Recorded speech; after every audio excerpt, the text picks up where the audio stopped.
Okay. I hope you can all hear my voice clearly. Yes, so clear, very clear. Okay. Okay. So next slide, please.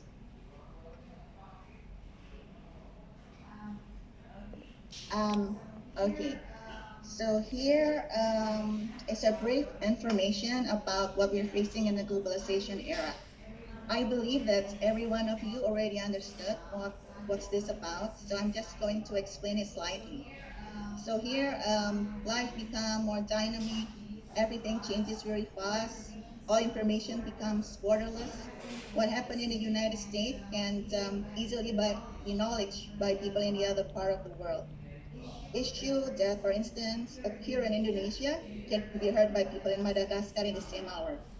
So just by one click of your point finger, all information is widely spread out. It changes the way how we communicate and interact with each other. It changes the way we work, the way we study, the way we value certain things. So this is just a brief picture about the challenges we face in the globalization era. So we would like to show that the ability to filter information is very important. So which information you're supposed to keep and which information you can share to other people. Here we underline that digital literacy firstly start from the family. So you can see that the involvement of parents and member of the family is very important. Semuanya lancar banget So they ngomongnya made dia. an example of the book that we Oh produced iya, from the ministry jago bahasa on Inggrisnya, how to educate jago. children in this digitalized era. And it's free to be downloaded, but it's in Bahasa. It's not in English. At the school level, teacher plays an important role. They have to assist their children during school hour, and they themselves has to catch up with the advancement of technology literate in order to give a good example for the children. So, for instance, when you're a teen living in a big society, being digital literate is quite challenging. But when your supporting system say that you're very well, hopefully you'll be wiser. Next slide, please. Okay, so here is the Indonesian Digital Literacy Framework. Um,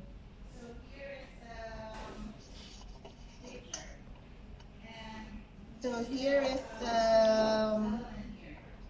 picture and consisted of three elements here. So first is about so we cannot use just for extent safeguard, but we don't know the rights and empowerment, or we only use rights, but we're not using the safeguard and the empowerment. So it has to be used together. And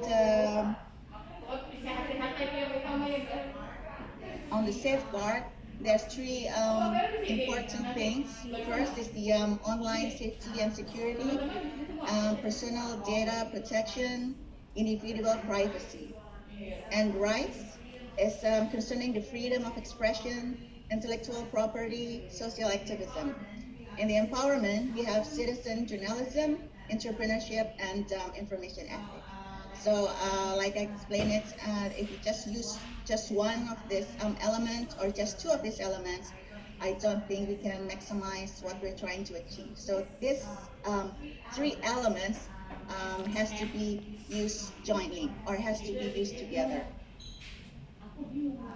Next slide, please. Respect the global diversity. So this is our goal. Hopefully, our students can have all of this profile, as we call it, profile belajar Pancasila. So the ability for them to filter what is good and what is not, it depends on their character. So if you strengthen their character, hopefully, eventually, they can filter what is good and what is bad.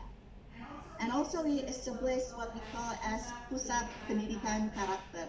Yes, I'm not sure if there's my colleague from pusat pendidikan karakter also joining this webinar.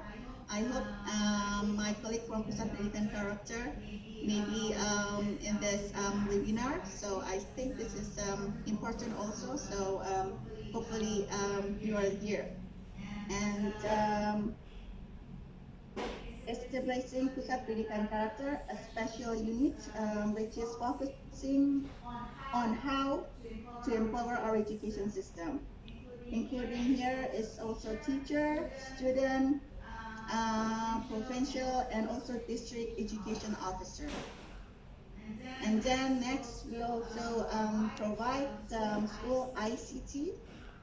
Yes, in here we provide school ICT, including computer and other devices that can be used during learning process. And here, we are not just providing the equipment, but also how to use the devices properly in a positive way. So here, we're empowering the teacher, especially the ICT teacher. And maybe the next slide, please. Okay, and here is an example of our products, example of our books that the ministry has produced and socialized. And once again, it's free to download in our website.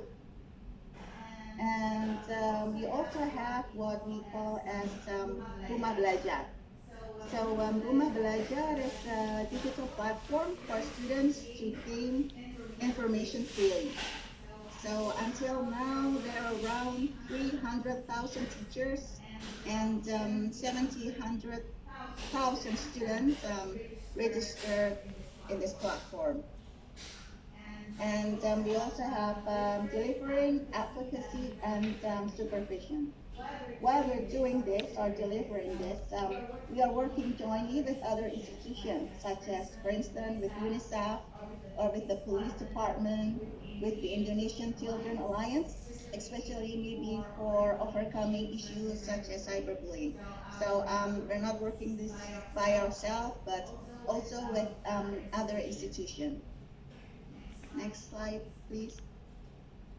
Okay, so this is just a brief on what we're doing during this today's situation, this pandemic era. So just a brief, okay, just a brief picture. So the general principle of the implementation education policy during COVID-19. First of all, we are prioritizing the health and safetyness of students, teachers, and education personnel. And then we ensuring the fulfillment of the student rights to receive education services in the emergency period, because we don't want the students to have how to say lost learning too much. Yes, because studying online and offline is very different. I think maybe some of you experienced that with maybe your nephew or your children. So it's quite challenging, and we're trying to give the best for our students here. Next slide. So here there was a joint decision from four ministries. Here is the Ministry of Education and Culture, the Ministry of Religious Affairs, the Ministry of Health, and the Ministry of Home Affairs. And during this process, there's more relaxation concerning the joint decree. So previously, how to say, some places with red area or maybe orange area, they cannot let their student to study at school. But now it doesn't rely on the color, okay? But it rely more on the government district, and also rely more on the school. For instance, they already met all the health protocolar condition, And also the last is the parents. So whether or not the parents give permission. So now it relies on those three things. Um, next slide.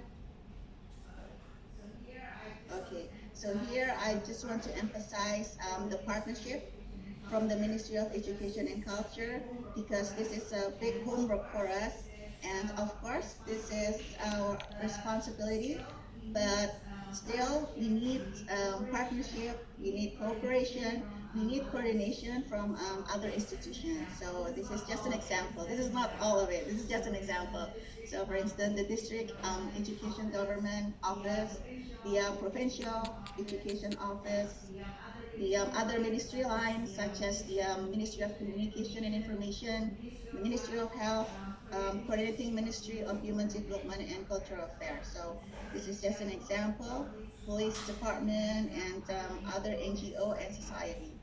Because how to say, we cannot do this alone, and we need each other here to support, because here I believe that we are parents, and maybe some of you are a mother or maybe a teacher, part of the society. And we have the same goal, which is providing our children with a better future. So I think this is a really big homework for us. And I would like to thank you all. And maybe this is a short presentation from me, because I was planning to play a video at less 5 minutes, but it's okay. So thank you very much, Mbak Jerry. So the time is yours. Thank you very much, Ibu Mega. This is a very concise presentation.